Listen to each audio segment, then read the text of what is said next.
What's going on, everybody? It is Alex McCarthy here on Monday Night Live on ITR Clips. You know what it is. I'm Alex McCarthy. SB3 is to my right, probably your left. Not sure how these things work. But either way, we're both in the house ready to talk your weekly dose of wrestling. SB3, how are you, man? I am doing well. It was a good weekend. Got to spend some time to relax, and now I'm ready for what should be probably another busy week. Because after a relatively calm week that didn't have as much wrestling news to keep me busy, either writing or talking about it, I think this week we'll probably get some stuff because we got big shows to talk about. Grand Slam this week, as well as some stuff going on in the land of WWE with a huge announcement from the second best press conference they've done this year. The first best, of course, being when Alex interacted with our tribal chief. Just by default, that's number one. I get it. Yeah, like, man, I'm looking forward to getting into the brass tacks, as it were. I just want to say, before we get jumping here, look what I was sent today. Bam! Brian Gowitz's new book. And it was Sati Niangi that sent it to me. What kind brother he is. He's so great with the gifts. He's so He great. is. I said to him, it's on, right? Like, what have I got to buy his daughter now at Christmas? Shit. It's gonna have to happen. Yeah. Of course, he has been ostracized from Monday Night Live. He's trying to buy his way back in. It happens. But no, I appreciate it. Good brother, Sati Niangi. What a good human being he is. I am, like, as everybody knows, it's not exactly a secret, I am like the biggest rock mark to ever exist. And I was actually gonna interview Brian Gewitz, right, when I was at Talksport. We DM'd back and forth, like, we follow each other on Twitter and stuff, and I was gonna get a copy of the book and interview him. But then when I left, I told him, like, I'm bouncing from Talksport, so maybe we'll revisit this at another time. So it didn't end up happening, but it was a book I always wanted. And I was literally this week, I was thinking to myself, maybe I'll download it on Kindle, for the journeys in and out of work. And then bam, Sat comes through with the goods. So he must have read my mind. He knows. Man, have you had a busy week with True Hill Heat? Talk to me, SB3. What's been up? We had the True Hill Heat podcast on Saturday. Then we had Serving Face and Heels with the ladies talking about women's wrestling on Sunday. So relatively just a normal weekend. Like I even said on True Hill Heat, we don't have as much noteworthy news as we did the previous weeks after. I was like, we were on a run of like, Vince and Triple H in Power and Sasha and Naomi and CM Punk in the Elite that, this past weekend felt relatively calm. Well, what's funny is that Dave tried to send us into Meltdown on Friday. He was like, major WWE news coming. Like, I got a lot of love and respect for Dave, but come on, brother. Like, a kayfabe press conference, that's not major news. Come on, man. He knew what he was doing. Setting the world ablaze, as is so often the case with wrestling Twitter. But SB3 is correct. We have a lot to get into today. And remember, you guys can have your say, be it in the live chat. You want to make a donation or super chat. You can do it either way. Super chat is here. You stay in the stream, bang. Or you go to itrtips.com. And you make a little donation. We are informed and we read it out on the show. That's how it works. And while you're here, of course, thumbs up, subscribe, give us all of the love we can handle. You're always welcome here on Monday Night Live. Let's get into gear, man. First thing I want to talk about, War Games is coming back. And William Regal is not going to be here to say it, but nonetheless, 2 War Game matches we are going to be getting this Survivor Series, SB3. Listen, but we can dive into the particulars, but I think we can both agree Guerrilla Warfare brand, it had its moments, but man, it was due a revamp, was it not, Survivor Series?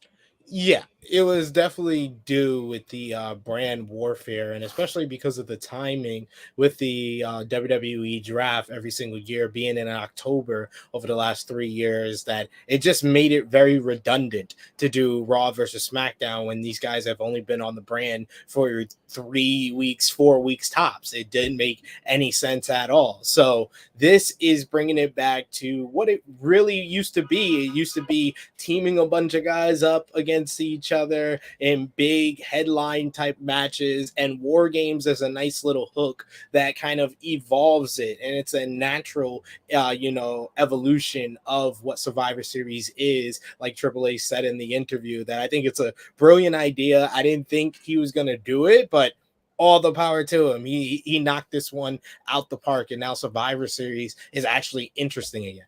Yeah, and that's the thing, right? Like I went to Survivor Series last year, and it was very meh, Same, very meh. same. Like, yeah, man. Like, well, obviously we were in McMahon's beforehand, not the shoot McMahon's. We're talking the bar McMahon's in Brooklyn, and the atmosphere was great. I was having so much fun with all the wrestling fans and my friends, and then the show, like Becky and Charlotte was great, but like Yeah. that was kind of the only real heat that you had for any of the contests. The rest of it was very kind of like, oh man. Um, I felt like at that point, oh man, this just dynamic isn't working. They had the year when NXT got involved, and they put NXT over stronger than they should have done if they knew where they were going. But that was a good year because the TV was exciting. Who's going to be on where. And when they first did the brand extension, the Kurt Angle, it's happening. Like, what was that, 2016? 17, Kurt Angle was Yeah. there, right? So that year was also good when, like, I think it was SmackDown came over to Raw. You got New Day kicking the crap out of people in the locker room. Like, everyone is jumping each other backstage. That was cool. But that was really the only 2 year out of what, 5 that were good. Yeah, it's the first 2 years was like the peak of it, because they did something interesting in 2017. 2016 is because we just got the brand split. It was interesting again, and they gave us one of the best Survivor Series of all time, in my opinion, is 2016 with the Goldberg Brock stuff, the 5-on-5 men's Raw versus SmackDown, the tag team 10-man tag team matchup. That was great as well. So yeah, there was so much stuff on that one that makes that interesting. 2018 has Bryan versus Brock, but that's when it started. You felt the sign of it becoming stale, and then Was that 2019, that's why NXT felt like a breath of fresh air. right? So 18, if I'm correct, is when they were like they thought they were loading it up, right? And they were like, Triple H is involved, Shane McMahon is involved, and you were just like, right, okay. And then they had like the finish, which everyone was like, well, where's this leading to? Nowhere is the answer. They didn't think anything beyond what it was. Yeah, I'll always stand by 2014 being a great Survivor Series as well, just because the main event was so. I was such a big Dolph Ziggler guy, and he finally got his shine, and he delivered. More importantly, like it felt like a real he proved it, even though really WWE didn't care. But then obviously you had the Sting debut as well. I don't think I could tell you what else was on that card, but the main event was so Yeah, good. like that's what I call a one match show though. Like Yeah, 2014, it will always be remembered by that main event and the Sting return, the Sting WWE debut. debut. For anything, it doesn't matter. You can name a match that was on that card, and I'll probably be like, "Oh yeah, that was probably good," but Yeah. yeah, all these years later, I'm not gonna remember it. 2013 was one of the worst all time.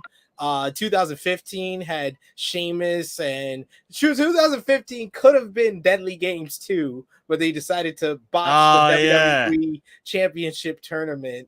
Gave us 2 whack matches. Only gave Ambrose and Reigns 9 minutes in the main event, and then you had the Sheamus cash in. Oh, Seamus. All right, I'm gonna tell you the Survivor Series 2014 card. That's what I'm gonna do. All right, you ready? Fandango opens the show. This is a great shout. Who he's? I mean, he's with Rosa Mendez for one. Jesus, been a while since I thought about Rosa Mendez. Shout out to her, whatever she's doing these days.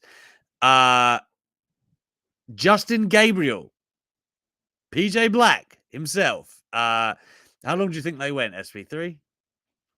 6 minutes. 3 minutes. 3 minutes and 10 seconds.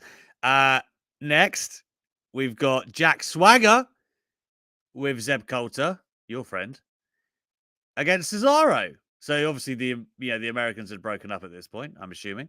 Or the un-Americans. They broke up after the real Americans. The real Americans. Yeah, the real Americans. They broke up after Mania 30. And that went all the way to survive. Fuck. That's too long. That's way too long. They forgot about each other in the middle of that and then came back to each other. Because I think this was the year they actually did the Jack Swagger face turn because he was feuding with Rusev. Right. Was it the next? Is it the next? What year is it that they bring him back and he's like all set for the world title and he mucks it up? That's 2013. That's the year prior. Ah, okay. So hard to get your Jack Swagger timeline in order. Right, there's a fatal 4-way tag team matchup on this card. If you get any of these, I'll be. I mean, look, the Usos are one team. There you go. They're a constant. Okay. All right. Yep. This is when they were first like, you know what? The Young Bucks got a great style. Let's do that in the WWE. Let's do some super kicks, but our faces are painted. Yeah. and then it was like, let's do some Samoan stuff. About Samoa. Samoa. I was so low on Usos before 2016. I'm almost ashamed to admit it now because they are so good. But like before their heel turn, I was just like, oh, they're so boring. Like it was the same thing for about 5 years. Like not that they're not good in the ring. It wasn't. No, it wasn't. It was. It was. 2013 was the first time they started coming out with the face paint and doing. Yeah, but they were still the same plain guys. I was like, oh man, like there's no personality at all. They were just like, we're Samoan. I was like, come on, man. It just didn't work for me. But then in 2016, I was like, wow, these are the guys. I'll let you have a stab at who's in this matchup. It's a good matchup. I'm looking at who's in it. It's just Los Matadores. They're in it. Yeah. Diego and Fernando. I'm good. They're in it. Is the New Day together yet? New Day are not in it. They are together yet, but they're not in it. No. Okay. No. That's all I got. I'm happy I got Los Matadores correct. You'll like this. Goldust and Stardust. Let's go. Okay. I mean, they'd had the fire earlier in the year that WWE just wasted terribly. And it was then Mizdow and Miz. Is that? I think this is when they won the tag team title. They won the titles. They did 15 minutes. There you go. Oh man, what a probably a good match. There's a lot of talent in that match. I bet it was good. I bet it was good. I can't tell you one thing that happened in it, but I bet it was. It didn't make my list of the best Uso matches. I'll tell you. No, I bet that's a good list. A 4-on-4, which is a strange thing to do. Survivor Series elimination matchup. Do you want to have a stab at who's on Team Natalia? No, go for it. I ain't even gonna try. He don't even want to do it. I ain't even gonna try on this one because I know who two are not in it because I know the women's matchup. The women's title matchup on this card, I believe, if I'm not mistaken, is AJ Lee versus Nikki Bella. Correct, it is. So, and do you know how long that goes? Oh, that went like 10 seconds or something like that, was it? Yeah, don't you sling mud at this match. It goes 33 seconds. Oh yeah, don't you dare. Because of the kiss. Don't you dare belittle that match. So we have got Alicia Foxy, Emma, and Naomi makes up Natalia's team. Now they're taking on Team Paige. This is a team. Cameron. No reason to put Naomi and Cameron against each other, but there you go. Layla, Britain's own. I think this Britain's was own the first Layla. time they broke up the Funkadactyls. Because well, you got to remember we're going to get to it. I don't know how this show has become about 2014 Survivor Series, but it has. We went on a tangent of Survivor Series. We did. We got time. It's whatever. This is the same Survivor Series where they just inexplicably said, "Well, we're going to have Harper on one team and Rowan on the other," and they started giving them their own theme songs and shit. And everyone was like, "Oh, no, all right." No. That was the build up. The build up to after. I don't know what happened before. No, but I mean, on the road to this though is what I mean when they just said, "Oh, okay," because he randomly popped up on the Authority team. Yeah. When they tried to make Rowan they tried to make Rowan a babyface for no reason. A babyface genius. Yeah. He had this really weird like the music he had was so weird, and it was just like, all right, like nobody knew what to do when he came out. Anyway, I'm straying from the point. Summer Rae was the final member of Team Page. I think it's often forgotten Layla's English. Am I the only one who thinks that? She's not talked about. She's not talked about as like an, you know, she's not. She's not really revered as like an English, but she did a lot really when you actually think about it. Her WWE career is not something to, you know. She was a WWE Divas champion. Layla was a cool thing. Like they were the top act in the women's division. Yeah, I think it was a low point in the women's era. That's the point. It's the time they existed is the issue. But I mean, maybe I'm biased, but I want a little bit more respect on Layla's name. Become the person who lays down the law when it comes to respect for Layla. Yeah. I mean, I'm sure that's a market I can own. I'm sure of it. Bray Wyatt is up next. Dean Ambrose. I bet that's good. Oh yeah, that was it was good. In fact, it was the feud. Yeah. That was the part of the feud coming out of Seth and Dean because that was the hologram at Hell in a Cell. I remember being annoyed with this. I might be wrong, but I swear it's a DQ finish. I remember thinking, and then like, didn't they around New Year's? They then have like a street fight that properly finished it.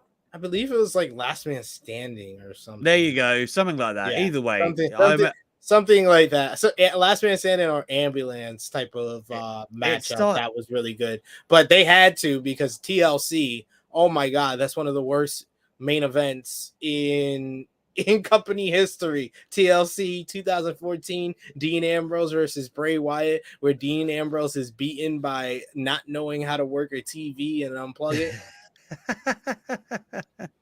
Oh God, the memories are flooding back. Next up, here's a good one for you. Adam Rose, little cameo from my missus in the background.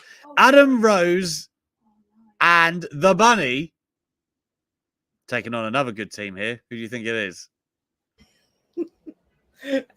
Adam Rose and the Bunny. I mean, is it? They won. Adam Rose and the Bunny won. Social Outcast. Really close. Very close. It was Slater Gator. See, I got my Heath Slater timeline wrong. Yo, Heath Slater has been a part of some of the worst staples in WWE history. It's very easy to mix up your Heath Slater timelines. It's very easy. I like Heath a lot, by the way. He's a very cool guy. I do too. You know, but damn, he's had a lot of teams and a lot of different things. Yeah, Heath and Titus. Until I read this, I forgot they were a thing, and then it's all come flooding back. Slater Gator. Amazing. And then Slater, of course, Slater Gator. Yeah, well, you said Nikki Bella did defeat AJ in rapid time.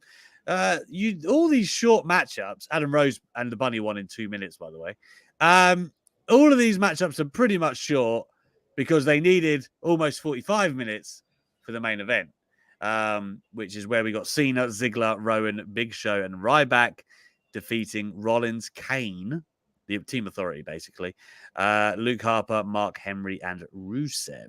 Rusev was unbeaten at this point, I'm pretty sure. And I remember being like, that's a weird way to get rid of him. It's like a DQ or something stupid. So, yeah, Dolph Ziggler, last man standing, Sting debuted. That's all you need to remember. I'm glad you all stuck with us for that. this trip down memory lane. That was the Survivor only Series. noteworthy outside of 2016. That's the only noteworthy Survivor Series we were able to find. We should do this once a show, right? Where we just get a random pay-per-view and it's like, what can you remember? Right? Like, because there are always going to be some stinkers on there. Like, like there was about a 6-month period where Ryback was squashing people on pay-per-view, like local jobbers. They just kept doing it. And it was like, it's okay on Raw, but this stinks. Anyway, back to the news. What this show is actually about. We alluded to it earlier. Roman Reigns, my not close personal friend, he hates me, but Roman Reigns, no, he doesn't really. But Roman Reigns is taking on Logan Paul at Crown Jewel, Saudi Arabia in November. Interesting part of this, of course, being Logan Paul. It's only his third WWE match. WWE are going to go to the well already. There are some people that are working themselves into the belief of like, you know what, maybe WWE would do it.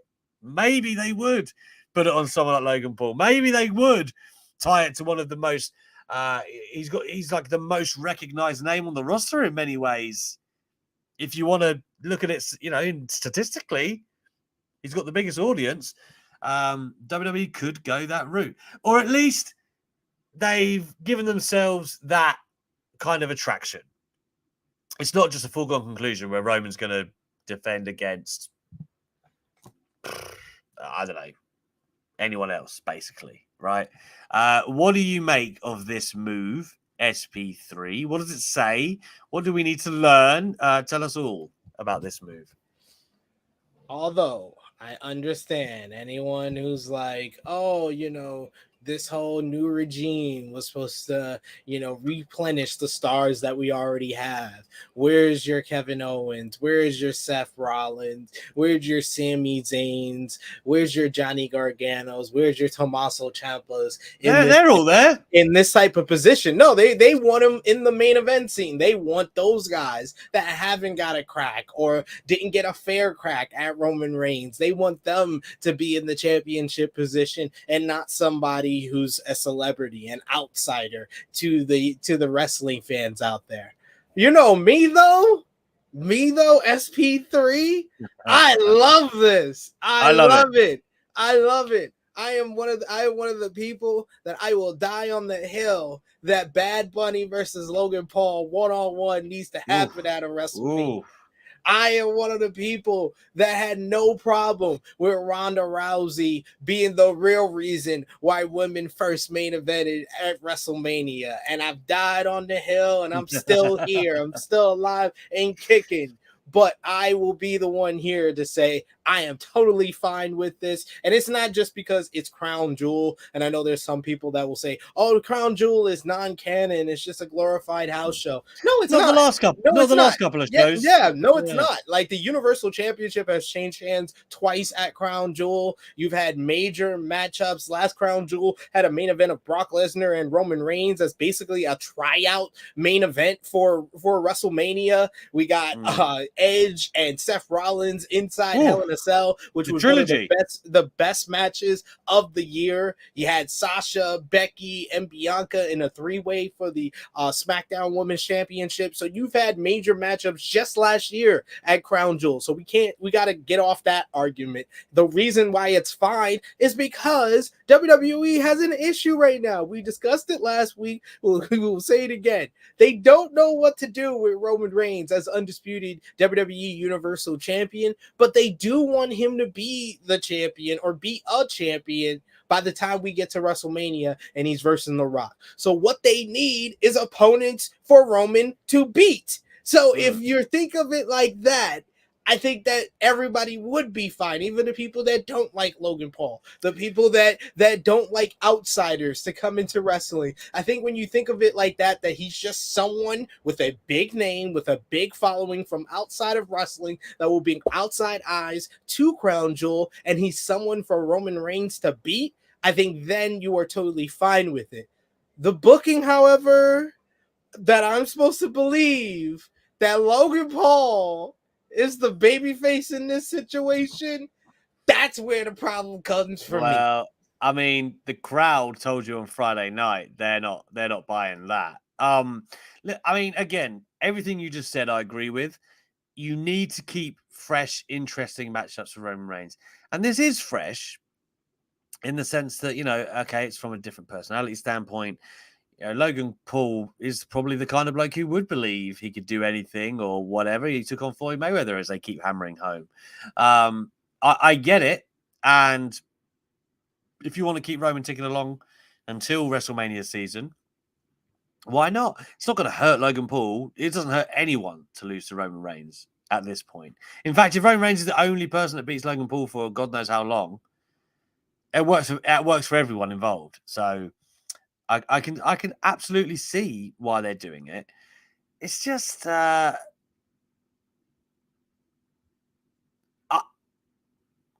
no, I was about to talk about a drawback to it. I don't think it is a drawback to it. You have to hear me out.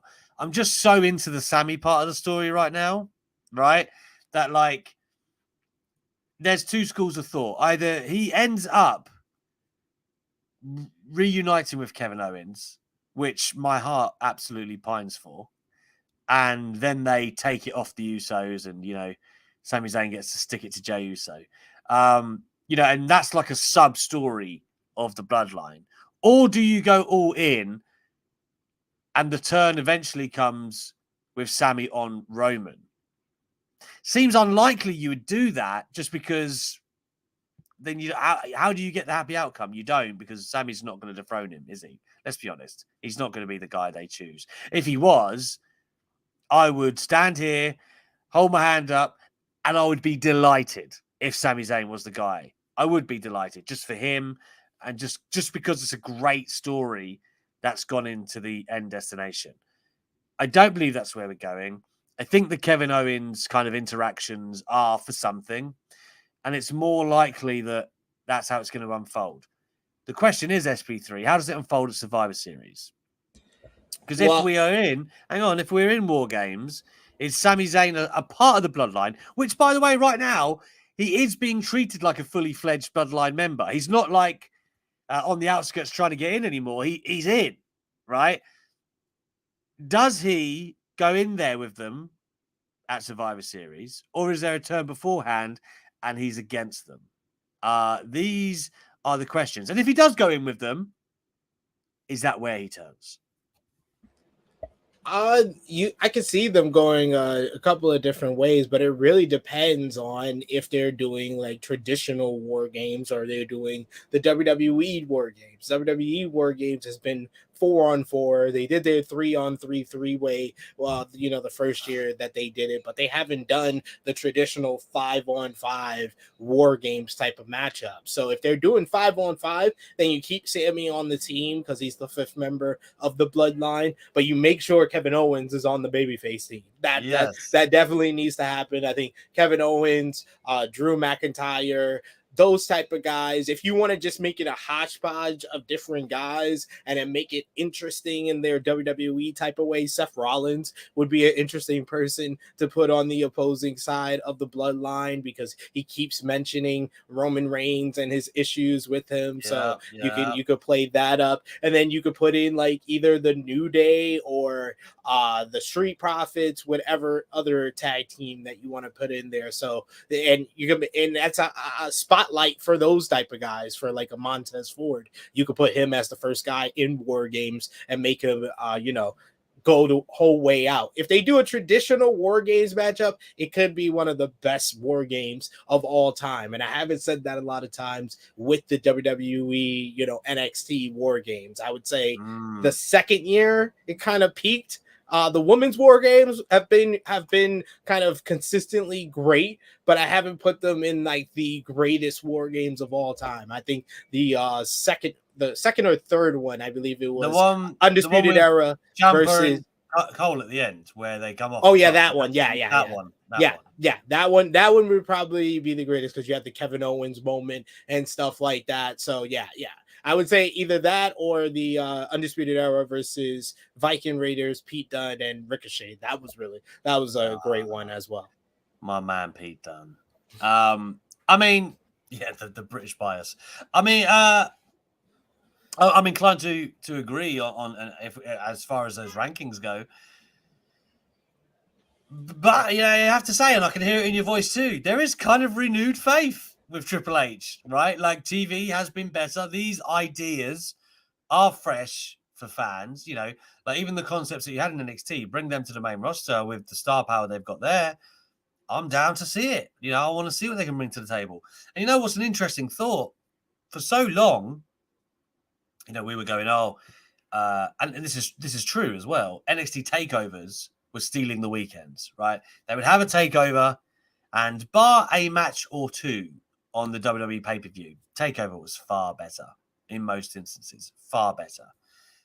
But what Clash of the Castle showed me is that with the main roster, you can get a takeover-esque pay-per-view, and that's exciting, man. With that talent being able to let go the way they want to, there's probably a lot of wrestlers, I use that term, on the main roster who, have been doing their best to fit under that Vince McMahon vision that we always talk about with that stupid hat.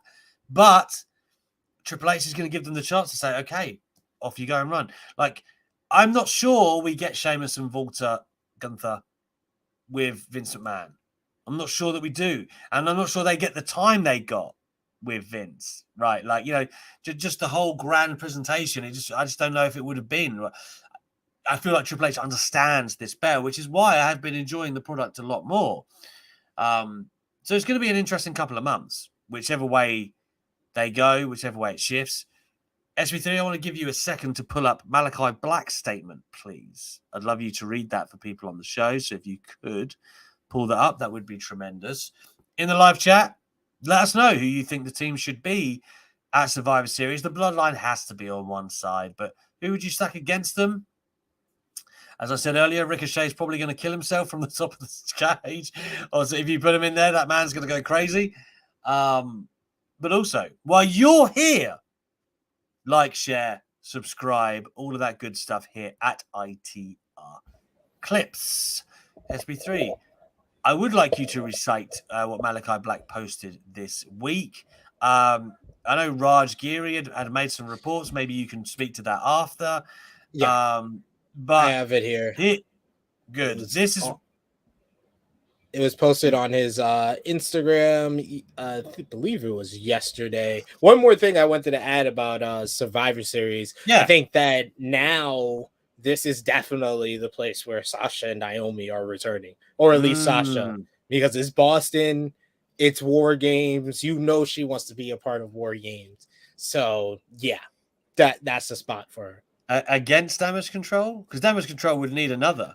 Yeah, they would need more people, whether it's maybe WWE fixing Tegan Nox's visa problem and bringing her in and making her a part of Damage Control, or they start recruiting from within the current roster, like take someone like Aaliyah and just like get in her head and be like, oh, Raquel carried you in with the championship. That's what everybody's saying. And that's how they get in her head and make her join the crew. I can't believe Tegan didn't appear in Wales, to be honest. But anyway, let's get to Malachi Black. There's been a lot of rumors around where he's at with his AEW status. It looked like he was kind of saying goodbye at the pay-per-view. And there's just basically been a lot of speculation. I know Meltzer has commented and Raj Giri has as well. SB3, let's hear from the horse's mouth what he's had to say. So yesterday, Malachi Black posted onto his Instagram. He says, firstly, thank you all for your messages. Know they are being read and appreciated. With all the turmoil going on in the landscape of professional wrestling, I took the time to think of my words, but I also needed to wait until conversations between mine and AEW's camp had come to a conclusion. Firstly, I dislike reading parts of my personal conversations between myself and AEW in regards to my mental well-being on the internet. These conversations were private and not meant to be shared with the public. As by now, most people realize I am a very private person and do not feel the need to have stuff like this out on the internet. If you've been following me longer than a cup of coffee, you're aware I've spoken about them prior, but would like to be the one deciding when this finds its way to the public and not through someone else's mouth. As with anything through the lips of someone else, that story gets distorted. That's true. It's very true. Very true. And that was kind of the part I was kind of stressing on when the reports people were kind of talking about, if it's true or not. I just was like, I don't like the fact his mental health is being included in this. I mean, haven't we been down this road a few times now? You know what I mean? Like, lessons should be learned. I saw Raj. I got on my train early this morning, and one of the first tweets I saw was his talk, because I think he made the initial report, or he was beaten to it. I didn't quite understand his ranting, but essentially he even said that he was kind of conflicted as to which way to do it, and I didn't really. I'm not sure I understood fully why he ended up doing it, but he seemed to be regretful once Malachi Black put his statement out, and who wouldn't be? Yeah. Definitely. Well, he goes on to say, secondly, to be in line with the above, they also need context. I did indeed ask for my release. The last 2 years of my life have lended to a lot of setbacks. Both me and my wife have been affected by uncontrollable actions from the outside that resulted in loss of life, medical setbacks, career jeopardizing, the suicide of a close friend, and a close family member almost losing their life. Then experiencing an injury that I was sure was the end of my career. I spent every week going through several sessions of rehab, dry needling, and therapy just to be able to walk and compete. Now, this being the tip of the iceberg, and with the combination of the promises in my personal field that were not upheld, which resulted as a combination at all of these to a complete demoralization of life and career, this decision had been in my mind for the past 6 months. It's hard to really put a finger and say this was the moment it all went wrong, but I can tell you after many years that I have learned from a rational point of view to see when I need to hit the brakes, which is what this is. So it doesn't go on. It doesn't say that AEW have granted the release, but you're kind of, left to believe that, right? Like, yeah. He says their talks have come to a conclusion and all of that stuff. Again, I just want him to be happy. I've been a long-term fan of his. This is kind of the point SP3 and I always arrive at, like their well-being is always number one. I'm a huge fan of that guy. And he is somebody that you could see thriving once again in a Triple H regime on the WWE roster. But this doesn't seem to be about wrestling, right? So, cross that bridge when you come to it, if you ever do. But for now, man, he just needs to get healthy and do his thing, because there was a time in AEW, like I spoke to him a couple of times, and he seemed so positive about speaking to Tony Khan about his vision and what they could do. And the House of Black, when it was coming together, seemed so promising, right? Like Brody King, and you've got Buddy Matthews, even adding Julia Hart there. But they were never really showcased as the prominent force they should have been. They were just a faction, right? Like, they had a couple of those, misty promos, but you didn't really understand what the House of Black were trying to do, or where the ultimate goal was. So I can definitely understand how somebody like him could become frustrated. Obviously, there's a lot more to it than just creative frustration, but I can understand that. If we're going to compartmentalize it, I can understand. Because when he was originally signed, it was a big deal. Obviously, a lot of people have come since then. Like, he was there before Danielson, right? And he was there before your Adam Coles and et cetera, et cetera. Everybody was shocked because they didn't know he had the 30-day release. Remember, he was the big one that was like an oversight by the old regime of WWE. Yeah, exactly. So, I can understand how he probably feels it is passing by a little bit, which is unfortunate, man. It really is. Oh, I do want to say, by the way, Joe Albert in the chat. Always got time for Big Papa Joe. The He's man not of wrong. many grins. The man He's of not many wrong either. grins. Even if he's being facetious, because New Day and Usos have faced each other 7,000 times, I would still watch it.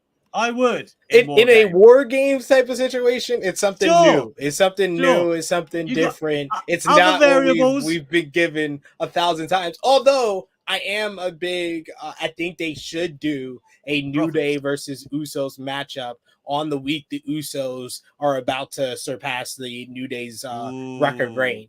Yeah, that should be a no-brainer.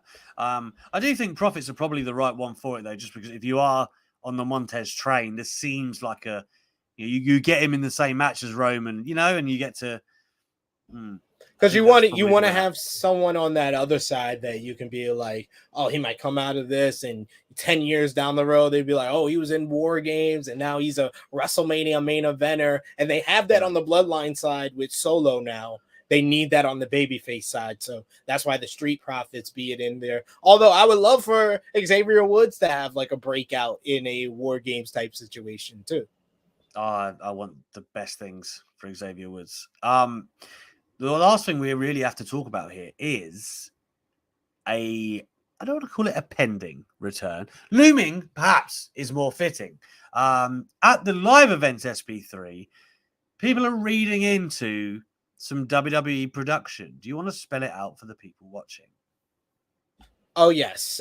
So at the SmackDown taping this past Friday, I believe it was in Anaheim, California, they started playing the song White Rabbit. I remember it from the last Matrix movie, but basically the terminology and the lyrics in the song have alluded to people viewing this as not just a production just playing a famous song. They view it as a little bit of a teaser of Bray Wyatt, because they played the song White Rabbit. They did it at the SmackDown taping as well as over the weekend at house shows with the red light that the Fiend was known for.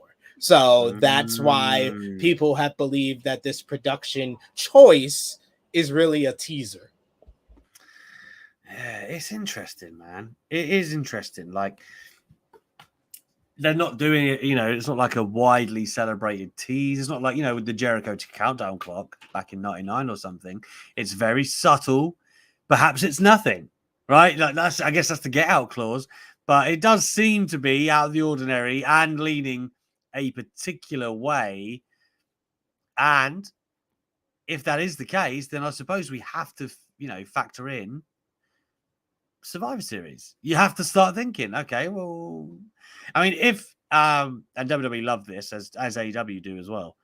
If there is a mystery man slot somewhere, then tongues are really going to get wagging. I'd like to see Bray Wyatt back.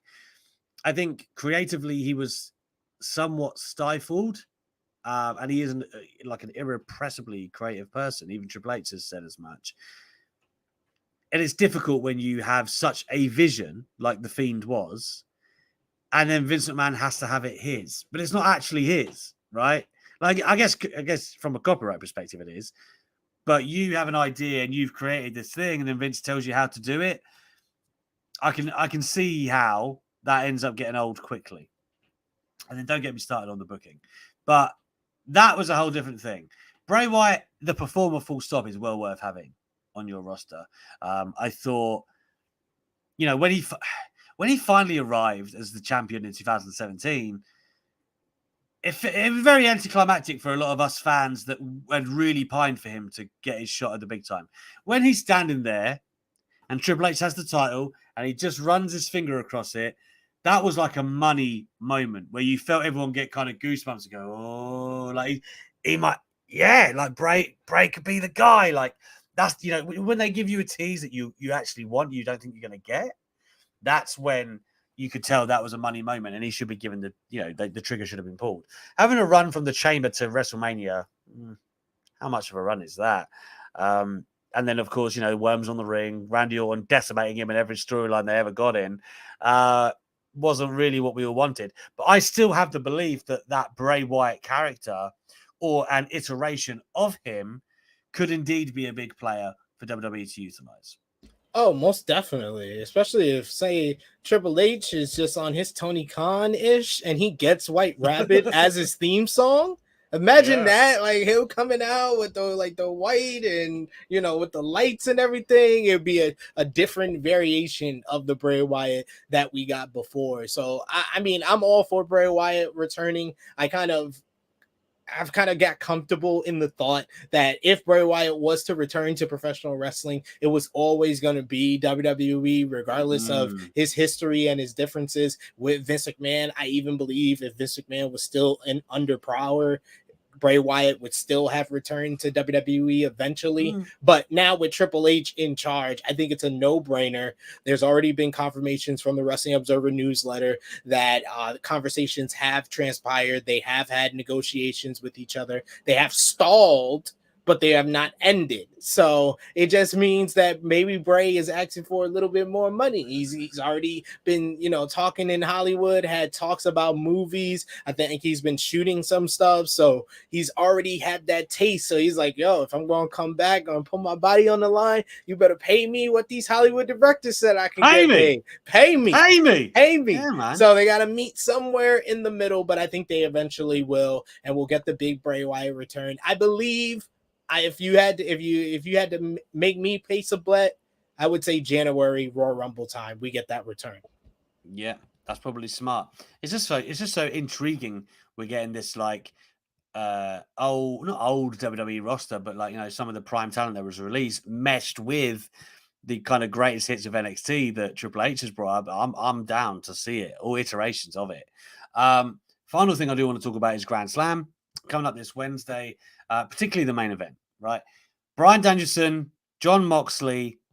It's Blackpool Combat Club versus Blackpool Combat Club, but in a respectful way, or so we're led to believe, with the AEW World title on the line. Tony Khan has actually tweeted out today that the AEW Grand Slam gate is so close to being the first $1 million gate in AEW history.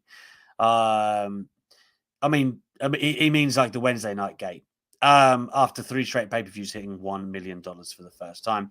And he says, I promise you won't want to miss Grand Slam. And he says he maybe has something up his sleeve, as he always does. What could that possibly be? Who knows? Return, someone showing up. It could be any number of things. I'm interested. I will be there on Wednesday at Arthur Ashe Stadium. So our reporter on site. Yes, on-site reporter for Monday Night Live, for Inside the Ropes clips. That's what I'm here for. That's what I'm going to do. We should also mention, since we're bringing up, AEW, MJF had another interview today with Ariel Helwani that has been, it's been trending. It's definitely getting a sanctioned one, you'd assume this time. Yeah, you would assume. I would hope. But yes, we got Sean Rossap tweeted that MJF tells Ariel Helwani he thinks the WWE show is better under the new regime and that he enjoys it. It is. Yeah, I mean, simple stuff. He also confirms that he got a pay raise from AEW and he hasn't signed a contract extension. And he was like, you don't want a monopoly in professional wrestling, so I can do what I'm doing, which is allow myself to get the best possible deal. If you love professional wrestling, then you want All Elite Wrestling to succeed. Yeah. Oh, I don't disagree with anything that he's got to say there. Let me bring it back to the actual main event with the world title. We know MJF is next in line. In my book, probably going to win the title. He's going to cash in his chip. Who do you go with here, right? Moxley, it seems like it won't be Moxley just because he's had it a lot, right? Like, they're calling him a 3-time champ at this point, whether you agree with that or not. He's a 2-time champ. He is, but I'm just saying what they're calling him, all right? They're calling him No, they count the WWE championship for that when they say that. Really? Yeah.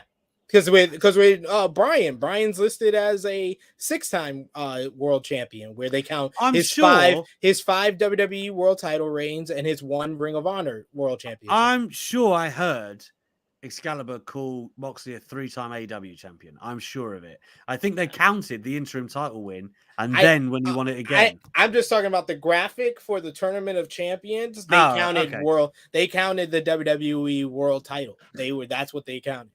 Semantics. Anyway, Moxley Danielson. I think a lot of people kind of want to see Danielson get it now, right? But you had the Moxley MJF thing the other week that kind of, it's almost been left there to be dangled at you to think that MJF will take it from Moxley. So what do you think happens, man? I think it depends on how the chip works. One, because if the chip is kind of like their version of Money in the Bank, and MJF can just decide after the match, hey, I'm going to cash in my chip now. After Brian with, a bum wheel after the matchup with Jericho versus Moxley, who has experience in his opponents having a bum wheel, and will isolate that most undoubtedly and be a part of the story of the matchup. So it just depends on that one. I would think that if you do it that way, you can do Danielson winning by just, getting a little quick roll up, like kind of like what Moxley did to him at Revolution. You can kind of reverse the roles and have Moxley get caught with a little roll up pin. Danielson's your new champion, and then you have MJF cash in, like he lays out Moxley and Danielson, and then cashes in the chip, and he walks out with the championship. And then you have something interesting for Full Gear. You could do the three-way, MJF, Danielson, and Moxley, and then you could save MJF versus Danielson as well as MJF versus Moxley, and the third match between Moxley and Danielson forward down the line. But if it's just straight up these two guys in the matchup, I think Jon Moxley wins because that promo was just so much like, I'm the top babyface, I'm the ace of this company, I'm the flag bearer. So regardless of if he's just gonna be a transitional champion to MJF, I think Moxley would be a great choice. And we would at least get one or two great matches out of Moxley 2-month reign. Yeah, well, I mean, like he's gagging to go on holiday, isn't he? It's funny that you can't miss really, because MJF, whoever he takes the title off, is a great rub, right? Take it off Danielson or Moxley, and also I guess you could do Blackpool Combat Club versus the Firm, like they're kind of MJF's hired guys, for better or worse. So I guess you get some matchups there that are interesting as well. I mean, the only thing I guess that's a pro out of that is that Jericho Society and Combat Club, that does kind of feel like it's been going on forever right now. Probably need to tie a bow on that. Man, they on the last legs when we got Jericho versus Claudio for the ROH World Championship. Even though that's going to be surreal to watch Chris Jericho vie for the ROH World Championship. I wouldn't be surprised if he won it. Something I thought I would. If this was closer, if they had already announced when they're going to TV, or we had hints of where they were going to TV, I would think, yeah, you put the title on Jericho because that's the right guy to have the title if you're about to have your own TV show. But if we're not close, I don't think you end Claudio's run just yet. Yeah, good call. You know what's interesting about like late minute decisions? I think Logan Paul Roman was clearly a late decision. Like that's clearly something they thought about this week and were like, you know what? I 100% think they talked about it before they did the podcast, and that's how it came about. I think before they did the podcast or in negotiation of doing the podcast, they was like, so you're going to do the podcast and that's going to start up the whole feud. And, I'll respond on social media. Then Triple H will invite you to SmackDown. And I think that's how it worked out. It's kind of similar. How this was set up is kind of similar to the whole Pat McAfee's involvement in WrestleMania. Was set. Yeah. I mean, the only thing was like the podcast was very normal. Like it wasn't like they were at each other's throats or anything, But neither was the McAfee and Vince thing. That's why I said, yeah, this is true. This is true. But I just mean like with like Logan and Roman. When I saw Roman saying, "Oh, now you're out here disrespecting me," I was like, "Where?" I didn't really see what Logan did wrong. But there you go. It was after he left. After he left, he said that he could beat him for the undisputed Universal Championship. Oh, he slipped it in. He slipped it in. Well, I mean, like I said, I'm not complaining. Man, we've got a week of great wrestling. Can't wait to see Danielson Moxley again. I just love them together in any capacity, but I like them as a team. So we'll see what goes down this week. SB3, tell the people where they can find you this week. Well, you can find me on the Twitter machine at TrueHeelSP3.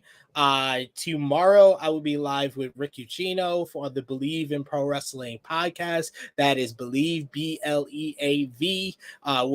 We'll be going live at 2:15 p.m. Eastern Time, 7:15 p.m. UK, and then later this week, True Heel Heat YouTube channel Thursdays AE Ramble at 6:05 p.m. UK with myself and Jimmy Macaram, and then True Heel Heat flagship podcast 4:05 p.m. UK over on the True Heel Heat YouTube channel. TrueHeelHeat. Busy man. You know what? I gotta say, I'm very, very selective about what I do now. Very selective. Timing more than anything else. And I say that because you'll only really find me here, or if we do a talk wrestling show, which we do occasionally. But I was asked earlier by Ace, Alex, when you'll be back on True Heel Heat. Now, Sid has asked me. Let me make this clear. It's not like, I'm not welcome. I was meant to do either side of Clash at the Castle, but it just didn't line up. Because as I ended up explaining to SB3, I was like insanely busy out there. All the content I was getting, and then we got the bus back, right? So like we got a bus back out of Cardiff the same night of the show. So I got back to my house north of London at like 4 a.m. I went to bed, got up and played football. Jesus. And then in the afternoon, I was dead again. And I thought, I'm not doing the show, right? So that was that. I was like, I'm too tired. So that was the last one that we'd hoped I would do, but it just didn't work out. But if there is one show I will do, it is True Heel Heat. You can always bet on that. So it will happen soon. That's a promise. It's just up to SB3 to make the overture and for me to make the time. But it will happen. It will happen. Come on board. We got free Saturdays. We got this Saturday. We got next Saturday. We got free Saturdays open. We're always welcome to the cookout that is True Heel Heat. Also, check out. I got an interview with Matt Taven that is up on the YouTube channel as well. Impact World Tag Team Champion Matt Taven.